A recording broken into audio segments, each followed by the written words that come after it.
AEW Dynasty takes place this weekend, April 21st, from St. Louis, Missouri, the very first edition, and it is headlined by the AEW World Title match between the Samoan submission machine Samoa Joe and Swerve Strickland. And if you followed my content, if you watched the video from yesterday, then you already know who I'm going to pick. You already know who I think not only walks out of Dynasty with the world title, but I think that's the absolute only good decision to make. And of course, I'm talking about Swerve Strickland making history and walking out AEW World Heavyweight Champion. Nothing against Samoa Joe, but ever since his title win at World's End, I've kind of felt like he has been a transitional champion. Yes, he won that three-way match. Yes, he made Hangman Adam Page tap out. But, it was all a way to get the title to Swerve Strickland. So that's my pick. I don't know. Maybe you have a different thought. Maybe you have a different idea. But for now, I'm going with Swerve Strickland. And honestly, it's not only about making history. It's not only about having good PR, which AEW needs. It's also about having your top star, one of the most over superstars on your roster, on your television program, as the world champion. People want to see Swerve Strickland as the top guy. We got to get there, and Dynasty in St. Louis is the way to do it. The second main event of the night at Dynasty, Will Ospreay, Bryan Danielson. Technical masterpiece. This match is destined to be match of the night, and if, as a matter of fact, if any other match on this show is not, actually, scratch that, if any other match on this show matches what these two men will bring to the table, then it will be a fantastic pay-per-view event. As for who wins this match, come on. It's Bryan Danielson's last year, self-proclaimed last year in AEW, last year in pro wrestling. So we gotta put the next generation over. Will Ospreay cannot lose. He's been a part of AEW for what, a month and a half? Come on, we can't have him suffer his first loss, even if it is against Bryan Danielson, who I said it here first, and I'll continue to say it until the day he retires. Bryan Danielson came to AEW in 2021 to play the Shawn Michaels role. He does not need the world title. He does not need the main event. He does not need to beat the next generation to still be over. As simple as that. Will Ospreay gets the win. The tournament final ladder match for the tag team titles, the Young Bucks, the EVPs themselves, face off against FTR. In the Young Bucks specialty, the ladder match. Now, obviously I just said it's their specialty, so I'm assuming the Young Bucks walk out with the World Tag Team titles. That's what I was predicting at Revolution. That didn't quite happen. They wanted to give Sting his final hurrah. All the more power to it. But for right now, poor attempt at including that all-in footage, not included. Young Bucks, EVPs walk out with the tag team titles. We gotta give them some power, some gold around their waist to back up all the shit that they talk on TV week in and week out. And FTR, it's just not your night. It's just not your night. The Continental Championship on the line, Kazuchika Okada against Pac, or Pac, or however you want to pronounce it. This is going to be good, ladies and gentlemen. These two men have an enormous amount of animosity against one another. But I know Pac just returned a few weeks ago, a few months ago. Again, the same case of Will Ospreay. You can't have Okada lose. He just won the title. Even if he does cheat to beat Pac, Okada walks out still Continental Champion. As simple as that. But I'm looking forward to these two men continuing their feud, continuing their rivalry into Double or Nothing in Las Vegas. Because make no mistake about it, Pac will not go down without a fight, and Pac will certainly not lose once or twice. Not lose. How did I word that? Okay, what I mean is, even if Pac loses against Okada at Dynasty, he's going to come back stronger and even better for the rematch at Double or Nothing. As simple as that. House rules for the TBS Championship. Julia Hart defending against Willow Nightingale.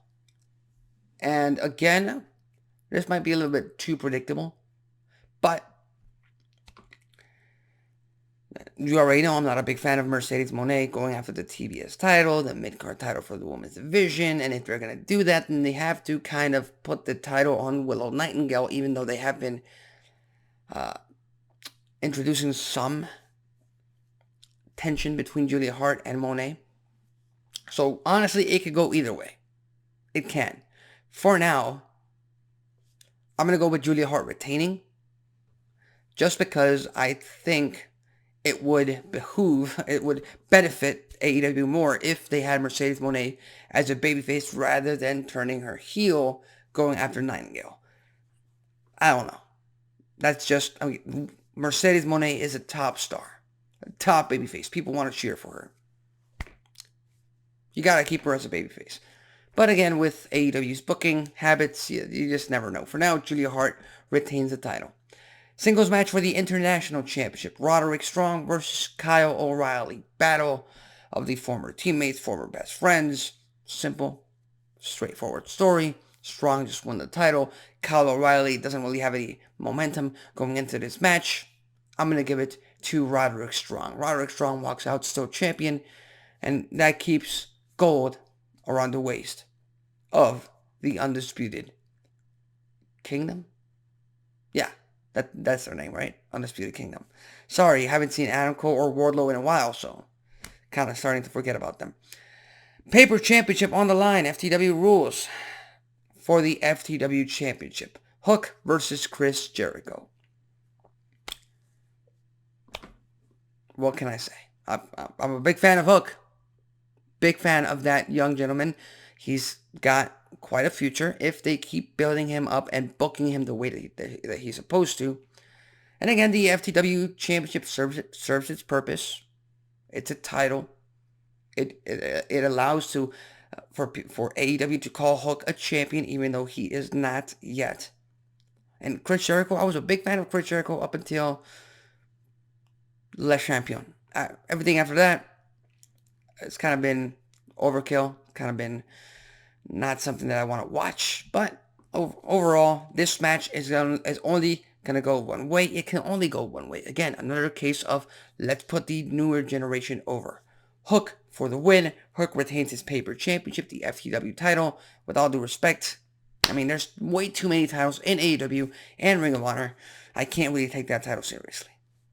But let's see what they present as far as the match goes. Trios match. Straightforward. Copeland, Kingston, and Briscoe, brand new Ring of Honor World Champion, Briscoe, facing off against the House of Black. Now, normally I would give this match to the House of Black. This is a trios match. This is a match that they should be able to win. They have more cohesion. But you have the TNT champion in Adam Copeland. You have the former Ring of Honor World Champion in Eddie Kingston, and you have the brand new Ring of Honor World Champion in Mark Briscoe on the other side. And again, you have Brody King or Buddy Matthews there that could take the pinfall, and everybody else stays pretty strong. And we gotta get Malachi Black versus Copeland at Double or Nothing for the TNT title. So I'm gonna give this trios match to the babyfaces, Copeland, Kingston, Briscoe. I fully expect this match to open the show with Adam Copeland's, you think you know me, entrance, just putting their crowd on their feet. And finally, we got the pre-show match. Winner takes all for the trios title. Again, what did I just say? There's way too many championships in AEW. Can't really take them all seriously. And again, Ring of Honor, the same thing. And they just introduced the a mid-card women's title on that side of things. They already have 2 singles titles. They don't really need a trios championships involved. So, with that said, the Acclaimed versus Bullet Club Gold. Winner takes all. And as much as I want to give it to the Acclaimed, as much as I want them to win, they are the perennial baby faces here.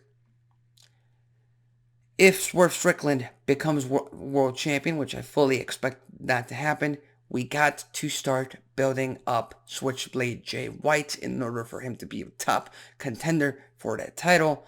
Therefore, I'm going to give this to the Guns and Jay White. Those are my predictions for Dynasty this weekend. I'm expecting a great show. Again, I'm looking forward to Swerve Strickland's crowning moment. They might go with a screw job. I don't know, and by screw job I mean him just losing by Samoa Joe cheating. I don't mean an actual Montreal screw job. Well, let's just wait and see what happens. Let's just wait and see what transpires. So with that said, what are your thoughts? What are your predictions for Dynasty in St. Louis this weekend, April 21st? Leave them in the comment section below. With that said, I'm Alexis Carrillo. This has been Wrestling Talk, and I'll see you next time.